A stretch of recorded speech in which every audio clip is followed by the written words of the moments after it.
Bonjour à tous, je suis Gilles Mancian, je venais vous saluer aujourd'hui, j'espère que vous passez une bonne journée. Un départ un peu difficile aujourd'hui, je pense que c'est, d'un point de vue astrologique, je vais tirer quelques cartes, discuter de quelques idées. D'un point de vue astrologique, il y a Pluton et Saturne qui sont en Capricorne, et donc ça crée beaucoup de tensions, ils vont se rejoindre l'année prochaine, et puis il y a Jupiter qui va arriver après donc tout ça, ça va être très très puissant en 2020, mais déjà actuellement, ces deux planètes qui sont en Capricorne, qui adressent tout l'organisation, l'organisation de la société, l'organisation des responsabilités matérielles, toutes ces choses sont très très difficiles, lourdes à gérer. Cela dit, bon, il y a Jupiter et Vénus qui sont maintenant en Sagittaire, donc ça c'est une bonne chose, quoi. Ils sont très bien ensemble. Moi j'avais une conjonction dans ma charte natale de Jupiter et Neptune aussi, donc pour moi c'est une bonne chose, ça aide un petit peu.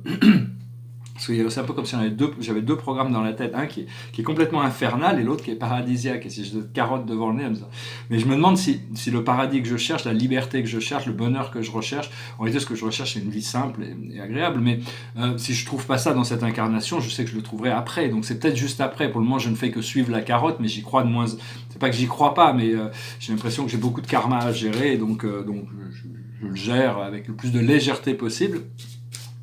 Après ça, il y a Uranus et Mars qui sont en bélier, donc ça, il y a toute une activation. Uranus, il est très très puissant dans ce sens, il active les choses, et Mars, donc il y a toutes sortes d'activations qui se font à l'intérieur de notre ADN pour arriver à libérer toutes ces vieilles mémoires. Puis il y a Neptune et Chiron qui sont en Poisson, donc Chiron va en train de repartir va repartir faire le tour du zodiaque, mais pour le moment ils sont là, et donc il y a toutes sortes de blessures qui sont encore potentes, qui sont encore visibles. On doit passer par cette nuit sombre de l'âme pour arriver à se libérer de toutes ces choses. Il faut essayer de trouver un moyen de communiquer avec le monde spirituel. Alors comment on communique avec le monde spirituel? D'abord à travers les rêves que l'on reçoit pendant la nuit, à travers nos rêves conscients, à travers notre méditation, à travers les prières, à travers la lecture de textes philosophiques ou spirituels, à travers l'art, il y a toutes sortes de moyens de communiquer avec le monde spirituel. Il faut arriver à pouvoir être réceptif, ouvrir ces voies de canalisation entre ces parties de nous-mêmes, ces parties plus spirituelles de nous-mêmes. Mais il y a toutes sortes de vérités qui vont se révéler cette année. L'humanité est prête, on est tous prêts, donc il faudra pouvoir... et on peut toujours demander une intervention divine, on peut toujours demander aux anges d'intervenir dans n'importe quelle situation, et à partir du moment où ils interviennent, les choses changent. Mais il faut leur donner la permission. Ou même dans d'autres situations, ça n'a pas besoin d'attendre dans une situation de crise pour demander aux anges. Je peux leur demander juste que des choses très simples. Bon, faut pas, des choses qu'on peut faire, on n'a pas besoin de leur demander, mais c'est bien de pouvoir les solliciter pour les choses qui sont un peu délicates. Et savoir que toutes les... Pardon. J'essaie de chanter une chanson après. J'ai tout mon corps physique qui est en train de se nettoyer, donc c'est un peu pénible.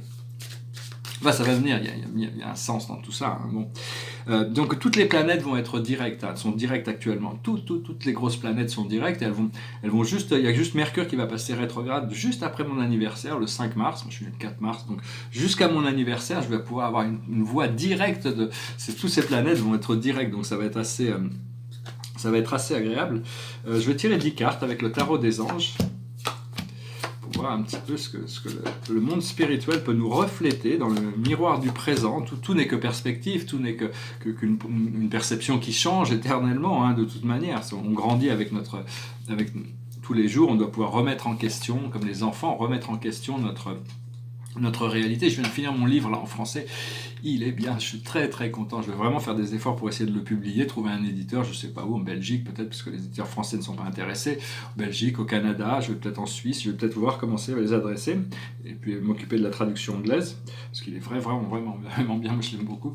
Enfin, je suis pas mon ego, mais je pense que c'est un livre qui peut être utile pendant plusieurs générations. Il y a toutes les informations dedans. Alors la situation, c'est la solution. Il faut chercher la solution plutôt que de se tourner vers le problème. C'est bien de rester concentré sur la solution. Essayer d'éliminer tous les programmes qui sont pour moi par exemple, c'est toutes ces choses matérielles. Il faut que j'arrive à les dépasser pour rester concentré sur mon bonheur, sur la lumière, sur ce qui est voulu, sur ce qui est devant moi, sur ce qui arrive, sur ce que je sens et potentiellement peut arriver. autour de ça, il y a la détermination. Il faut rester déterminé. Il faut essayer de ne pas se laisser trop bousculer, se trouver à revenir en arrière. Parce que il faut essayer tout ça, c'est pour nous forger la volonté en réalité. Ce que l'on voit devant nous, c'est le savoir, c'est la connaissance. C'est la carte numéro 5, hein, 5 doigts dans la main, la 5e dimension, c'est cette connaissance. On se prépare pour rentrer dans cette dimension de lumière. La 4e dimension, c'est la dimension des émotions, c'est la dimension des rêves, mais on va arriver dans cette dimension où tout ce que l'on a pu chercher à travers nos rêves, on va trouver une résolution. Une compréhension, une connaissance, une intégration de tout en gardant notre corps physique qui va progressivement évoluer dans la quatrième dimension. Et puis un jour, notre conscience va évoluer dans la 6e et notre corps physique sera élevé dans la 5e. Enfin, c'est juste une perspective. Hein. Après ça, l'univers est fait de... Il y a 8 milliards d'êtres humains sur Terre, il y a 8 milliards de vérités en réalité. Chacun a sa vérité. Qu'est-ce qu'on choisit d'accepter, qu'est-ce qu'on choisit d'adopter comme vérité. Ce que l'on voit dans notre subconscience et dans notre passé lointain, c'est la compassion. On a déjà compris cette essence de la compassion et là on est dans la requête.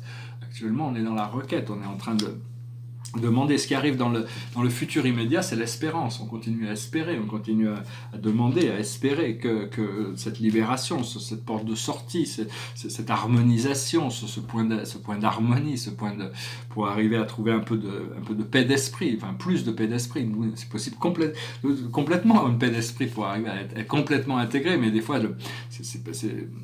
au plus on a de désir d'avancer vers cette lumière, au plus l'effort devient difficile, parce que il y a tous les tests qui sont associés à ça pour nous permettre d'être sûr qu'on est prêt à se libérer aussi. Hein. Il faut avoir confiance en la vie est plus intelligente que nous. Et donc, nous sommes la vie en réalité, c'est juste que c'est pas facile d'en prendre conscience. Ça prend du temps, c'est quelque chose qui vient progressivement. Ce qu'on a, ce sont nos forces, ça représente le consultant, nos forces, et c'est la guérison. Donc on a le pouvoir de guérison, on a le pouvoir de guérir, on est en train de guérir, on est en train ce qui vient autour du monde extérieur, c'est la communication. Alors ça c'est bien, on a des communications qui vont venir du monde extérieur, peut-être que des surprises, des bonnes surprises, il faut être ouvert, il faut être prêt. Ce que l'on sent dans nos émotions internes, dans nos espoirs et nos craintes, c'est le courage. Alors, c'est avoir le courage de pouvoir faire les choses que l'on a besoin de faire, d'adresser les choses intérieures, les issues intérieures, c'est Aniel.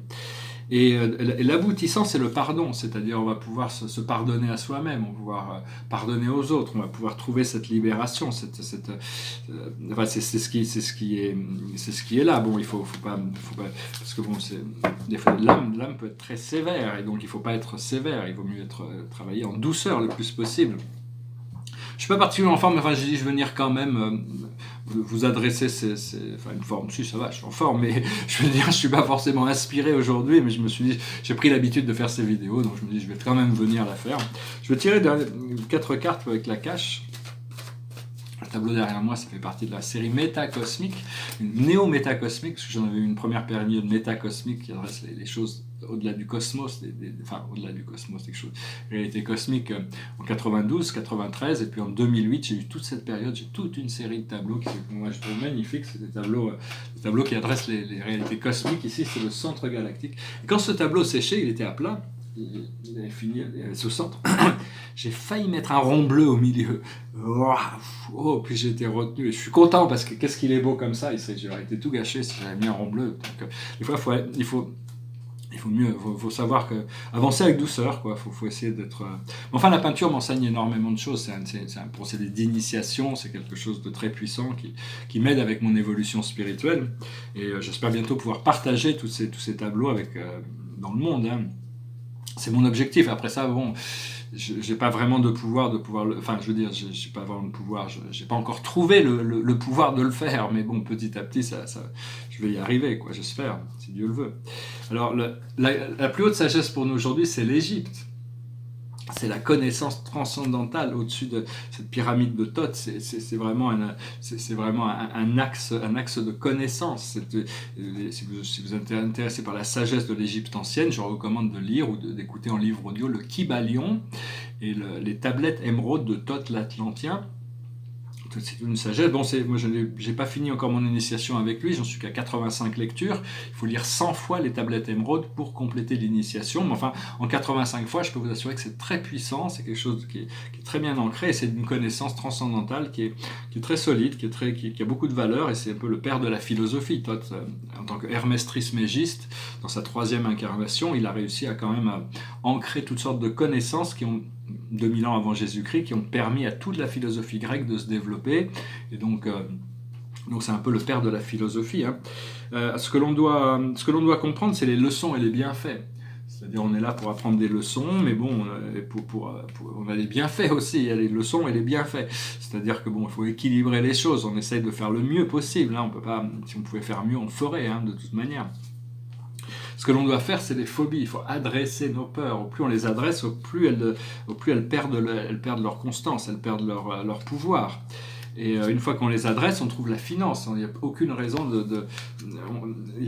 c'est vraiment, enfin moi, la finance, autant je suis spiritualiste pendant des années, je regardais l'argent un petit peu, bon, c'est pas grand-chose par rapport à la réalité de l'univers magique, merveilleuse de Dieu, du bonheur, de partager la fraternité, la bonté, tout ça. Mais bon, là, je suis obligé de me réveiller un peu. La réalité matérielle m'appelle, et donc de vivre comme ça sans argent, c'est impossible, ça devient extrêmement...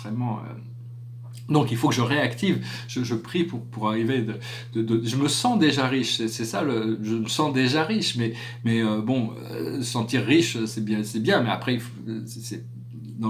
faut quand même gérer les situations physiques. Quand on se sent riche, on sait qu'on a toute cette richesse, mais l'accès matériel n'est pas là encore, c'est pas facile à gérer, donc il faut arriver à y croire suffisamment longtemps pour arriver à attirer cette énergie. Ça fait partie du challenge. Mais dès que cette énergie arrive, on arrive à libérer ce côté finance, on trouve partir ou voyager, c'est-à-dire on trouve cette liberté, on trouve ce pouvoir d'aller voir ce qui se passe ailleurs, d'aller partager des choses, pouvoir se déplacer, donc j'espère que tout ça arrive Godspeed, hein, parce que pour pas me retrouver dans une situation, j'espère que très bientôt me trouver dans une situation où je pourrai partager des choses extraordinaires avec vous, des bonnes nouvelles qui pourraient arriver. Je sens que ça arrive, hein, mais j'hésite à en parler parce que bon, je voudrais pas me trouver présomptueux, hein, de toute manière. Je vais finir avec une chanson. Maintenant, c'est une chanson que je vais chanter dans la vidéo anglaise. Je vais d'abord finir avec une chanson. Je vais chanter une chanson française qui justement parle un petit peu de ça, c'est-à-dire arriver avec tous ces problèmes matériels, arriver à se libérer, se sentir comme un oiseau pour pouvoir voler au-dessus des choses. Ça fait comme l'oiseau. Fais comme l'oiseau, sa vie d'air pur et d'eau fraîche, un oiseau, d'un peu de chasse et de pêche, un oiseau, mais jamais rien ne l'empêche, l'oiseau, d'aller plus haut. Mais je suis seul dans l'univers, j'ai peur du ciel et de l'hiver, j'ai peur des fous et de la guerre, j'ai peur du temps qui passe dit. Comment peut-on vivre aujourd'hui dans la fureur et dans le bruit? Je ne sais pas, je ne sais plus, je suis perdu. Fais comme l'oiseau, sa vie d'air pur et d'eau fraîche, un oiseau, d'un peu de chasse et de pêche, un oiseau, mais jamais rien ne l'empêche, l'oiseau, d'aller plus haut. Mais l'amour dont on m'a parlé, cet amour que l'on m'a chanté, ce sauveur de l'humanité, je n'en vois pas la trace dit. Comment peut-on vivre sans lui? Sous quelle étoile, dans quel pays? Je n'y crois pas, je n'y crois plus, je suis perdu. Fais comme l'oiseau, sa vie d'air pur et d'eau fraîche, un oiseau, d'un peu de chasse et de pêche, un oiseau, mais jamais rien ne l'empêche, l'oiseau, d'aller plus haut. Mais j'en ai marre d'être roulé par des marchands de liberté et d'écouter se lamenter, ma gueule dans la glace dit. Est-ce que je dois montrer les dents? Est-ce que je dois baisser les bras?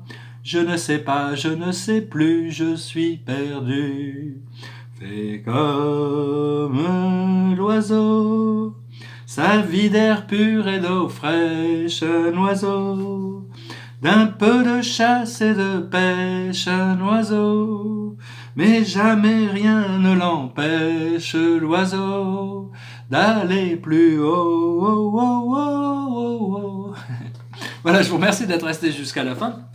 Je m'excuse, je suis un peu des fois confronté à des choses qui me forcent à être... Mais en essence, il faut savoir, enfin, je sais que ma présence, je suis, ma communication avec mon moi intérieur, mon guide intérieur, je ne devrais pas douter de ça, je devrais être complètement dans la foi et la connaissance de savoir que tout ça existe maintenant. Et donc tout ça fait partie d'un procédé. Hein. J'espère que vous avez trouvé cette vidéo intéressante. Je vous remercie d'aimer, de partager, de commenter. Et j'espère revenir à vous bientôt avec des bonnes nouvelles. Namasté.